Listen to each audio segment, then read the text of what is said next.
1971 সালের স্বাধীনতা যুদ্ধের থেকে শুরু করে 2024 সালের যাদের সাহসী ভূমিকায় দেশে পুনরায় গণতন্ত্র ফিরে এসেছে, আমি ত্রয়োদশ জাতীয় সংসদের এই যাত্রা লগ্নে দেশের স্বাধীনতা প্রিয় গণতান্ত্রিকামী বীর ছাত্র জনতাকে জানাই অভিনন্দন।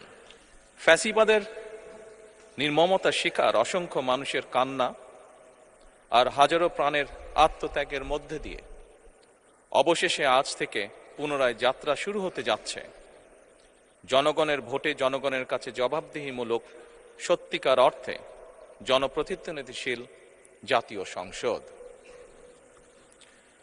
বাংলাদেশের জাতীয় সংসদের রাজনীতির এই ঐতিহাসিক মুহূর্তে আমি আল্লাহর দরবারে শুকরিয়া জানাই, যার অশেষ রহমতে আমরা একটি ন্যায়ভিত্তিক গণতান্ত্রিক মানবিক বাংলাদেশ প্রতিষ্ঠার লক্ষ্যে যাত্রা শুরু করতে পেরেছি।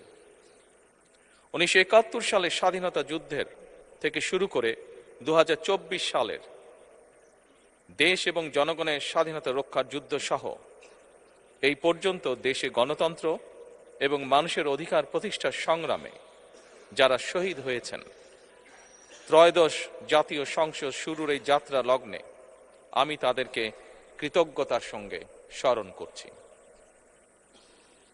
এই আন্দোলন সংগ্রামে যেসব মায়েরা তাদের সন্তান হারিয়েছেন, যেসব সন্তানেরা তাদের প্রিয়জন হারিয়েছেন, যেসব পরিবার তাদের সন্তান স্বজন হারিয়েছেন, যেসব আহত মানুষকে তাদের স্বাচ্ছন্দ্যের জীবন হারাতে হয়েছে, যেসব মানুষগুলো নির্যাতন, নিপীড়ন, রাজনৈতিক হয়রানি কিংবা মিথ্যে মামলা শিকার হয়ে সর্বস্ব হারিয়েছেন, আমি তাদের সকলের অবদানকেও কৃতজ্ঞতার সঙ্গে স্মরণ করছি।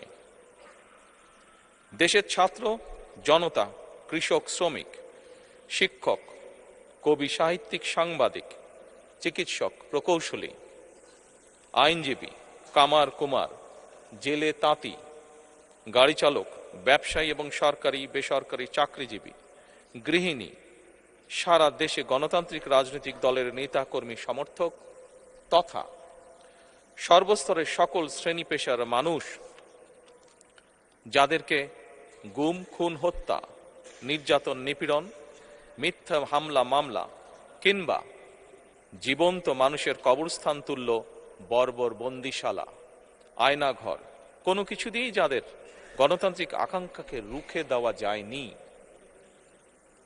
যাদের সাহসী ভূমিকায় দেশে পুনরায় গণতন্ত্র ফিরে এসেছে, আমি ত্রয়োদশ জাতীয় সংসদের এই যাত্রা লগ্নে দেশের স্বাধীনতা প্রিয় গণতান্ত্রিকামী বীর ছাত্র জনতাকে জানাই অভিনন্দন।